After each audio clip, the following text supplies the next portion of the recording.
This module is about basic data analysis for quantitative research, and the first chapter under this module is about preparing data for quantitative analysis.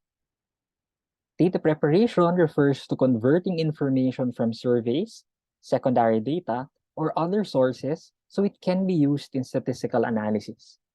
Data collected using traditional methods like personal interviews must be converted to an electronic format for data analysis. Meanwhile, data that are already in electronic format also require preparation, since some statistical software requires certain formats, or data collected using open-ended questions should be coded for analysis. Moreover, data preparation also plays an important role in assessing and in controlling data integrity and ensuring data quality, as it is able to detect potential response and non-response biases created by interviewer errors and/or respondent errors, as well as possible coding and data entry errors. The data preparation process typically follows a four-step approach, beginning with data validation, then editing and coding, followed by data entry and data tabulation. After this process, data will be usable for data analysis.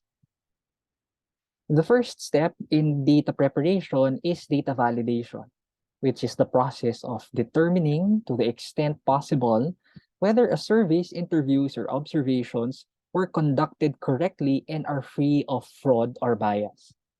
The main goal is to detect, control, and eliminate reasons for incorrect conclusions, such as fraud, misrepresentation, failure to follow predetermined instructions, and inconsistent or inaccurate data. One specific example is curb stoning, where interviewers participate in the survey instead of the intended participants. A common way to do data validation is to do callbacks, where participants are recontacted by the researchers to make sure that the interview was conducted correctly if the identities and contact information are known. For anonymized online surveys, this can be combined with the online raffle, where participants have the option to provide their mobile numbers. However, if this is done, the informed consent form should clearly state that the numbers may be used for both the raffle and the callbacks. Generally, the process of validation covers 5 areas, and below are some guide questions in doing the validation. For fraud, we have the following. Was the person actually interviewed, or was the interview falsified? Did the interviewer contact the respondent simply to get a name and address and then proceed to fabricate responses? And did the interviewer use a friend to obtain the necessary information? For screening, one guide question is, do the participants meet the inclusion and exclusion criteria for qualified respondents? As discussed in previous modules, this can be easily embedded in online questionnaires. For procedure, one guide question is, was the specific procedure in collecting data implemented? This may refer to the location where the data collection was done, the timing of the collection, and also if the participants were provided with an informed consent form and others. For completeness, some guide questions are, were the respondents asked all questions in the questionnaire? And were some questions correctly skipped? And were the skipped questions correctly answered? In a callback, a researcher can ask questions from different parts of the questionnaire and verify if the responses are consistent, particularly the skipped questions. Like screening, this can be easily implemented again in online surveys. Finally, for courtesy, some guide questions are, were the interviewers courteous? And how were the interviewers' appearance, communication, and interpersonal skills? This is assessed because the conduct of the interviews may have influenced how the participants responded, and it also provides an evaluation of the performance of the interviewers. After validation, the next step is editing and coding. Editing is the process of checking the data for mistakes made by the interviewer, the respondent, or in the process of transferring information from scanner databases or other sources to the company data warehouse. Through this process, the researcher can check several areas of concern. Number one is if the participants were asked the proper questions. If the response of a participant seems inconsistent with other responses, it may be because the respondents were not asked the proper questions, so they are recontacted for verification. Two is to check for accurate recording of answers. For example, if a response cannot be understood or is missing, respondents may be recontacted. Our textbook mentions a third one to check for correct screening questions, but this is already part of the screening validation in the previous step, so I removed it here. The last is to check for complete and accurate recording of open-ended questions. Qualitative responses are usually placed in standard categories, so responses are verified if they were classified appropriately. For example, if one of the questions in a survey is on the participant's occupation, and one participant was categorized into corporate, the researcher should verify if the actual response to the open-ended question is really corporate in nature. Meanwhile, coding is the process of grouping and assigning numerical values to each individual response for each question on the survey. Numerical codes are typically used because numbers are quick and easy to input, and most statistical software recognized were programmed to use such. Like editing, coding can be tedious if certain issues are not addressed prior to collecting the data. A well-planned and constructed questionnaire can reduce the amount of time spent on coding and increase the accuracy of the process if it is incorporated into the design of the questionnaire. Coding open-ended questions is more challenging because an exact list of potential responses cannot be prepared ahead of time. Coding can only start after data collection. Researchers typically use a four-step process to develop codes for responses. The first step is to generate a list of as many potential responses as possible. The second step is to develop consolidated categories for responses with the same shared meaning. For example, if the open-ended question asks for occupations, researchers should develop categories of occupations such as corporate, government, and so on. The third step is to assign a numerical value as a code to each consolidated category, like 1 for corporate, 2 for government, and so on. The last step is to assign a coded value to each response collected. If ever the responses do not appear on the list, a new response is added with a corresponding value to the list of existing categories. For example, if you've only pre-identified 5 categories and one response from a participant does not fall into any of those categories, a sixth one will be added with the corresponding numerical code, which is 6.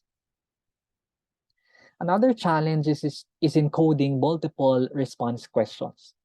Typically, questions with the instruction, check all that apply. There are 2 possible approaches to this.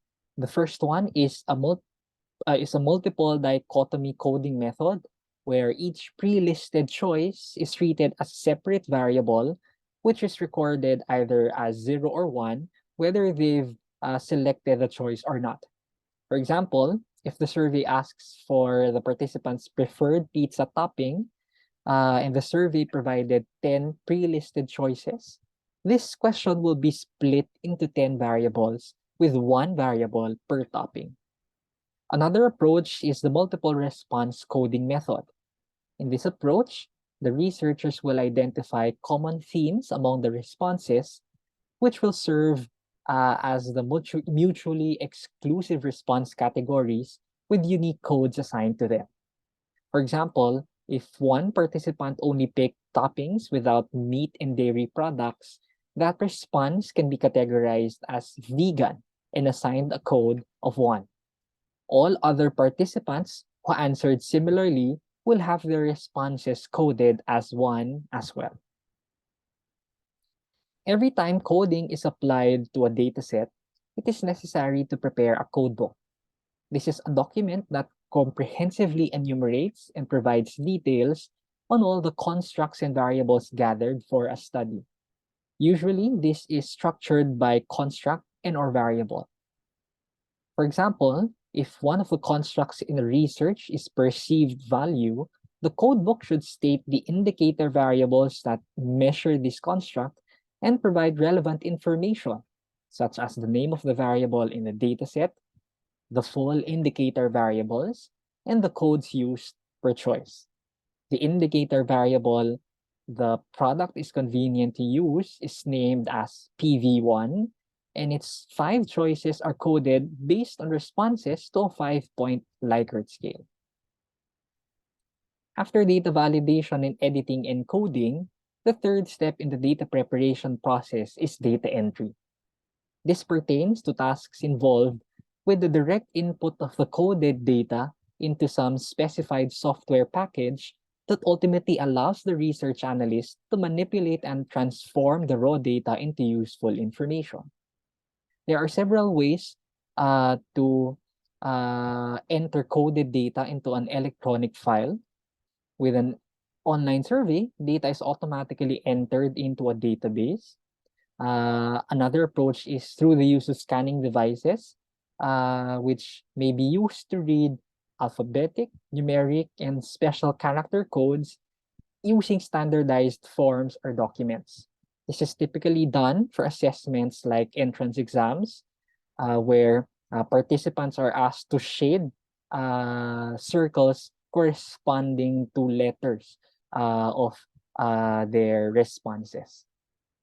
Finally, data entry may be done by manually encoding the responses using a computer.